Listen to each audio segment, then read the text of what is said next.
It happened at my brother's anniversary dinner. Laughter, champagne, the clink of cutlery. Everything looked perfect until I excused myself to the restroom. That's when she appeared, a stranger.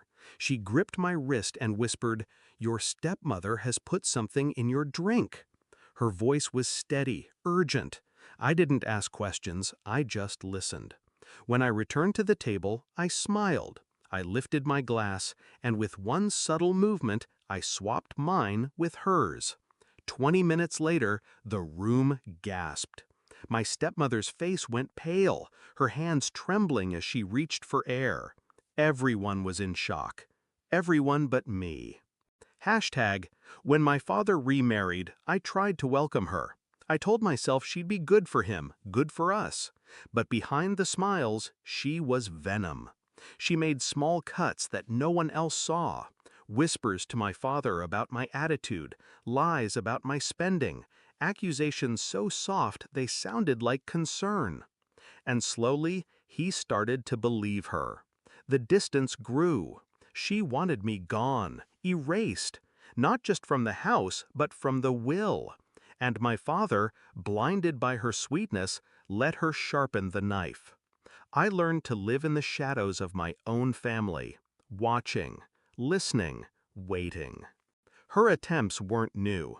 I'd seen her slip pills before, into tea, into wine. She always had an excuse when the illnesses began. My father's dizzy spells, my aunt's collapse at a holiday dinner. Nothing ever traced back to her. But that night, it was me she targeted. The stranger's warning wasn't a surprise. It was confirmation. Proof that I wasn't paranoid. Proof that she'd crossed the line from manipulation to murder. And instead of fear, I felt something colder. Resolve. I didn't panic. I didn't make a scene. I returned to the table like nothing happened. My stepmother was mid-laugh, her hand resting lightly on my father's arm. My glass glittered in the candlelight. I reached for it. Paused. Then, as if distracted by the toast, I placed it gently by her plate, picked up hers instead. She didn't notice. She was too busy watching me, and I was watching her. Minutes passed. The music swelled. Speeches were made. My brother kissed his wife's hand. And then it began. My stepmother's smile faltered. Her skin grew pale. She dabbed her lips, then her forehead. Her hand trembled against the napkin. "Are you all right?" my father asked. She tried to speak, but the words stumbled out, broken and slurred. Her fork clattered against the plate. The room shifted into chaos, voices rising, chairs scraping, someone calling for help. I stayed seated, calm, sipping my drink, because in that moment, I wasn't her victim. I was her mirror. She looked at me then, really looked, eyes wide, realization dawning as the dizziness took hold. It wasn't supposed to be her, it was supposed to be me, and she knew it.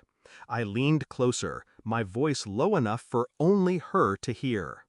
"Be careful where you place your poison." Her lips parted, but no sound came, just panic, just fear, and in her silence, I found peace. The paramedics came. They carried her out, my father frantic at her side. My brother shouting for answers, my sister-in-law clutching her pearls. But no one looked at me. No one saw the calm in my eyes, the steadiness of my hands. I played my role, the concerned daughter, the supportive sibling. I nodded, I comforted, I stayed quiet. Because revenge isn't always fire and fury. Sometimes it's a glass, a smile, and 20 minutes of patience. She thought she could erase me. Instead, she erased herself. Everyone was in shock. Everyone but me.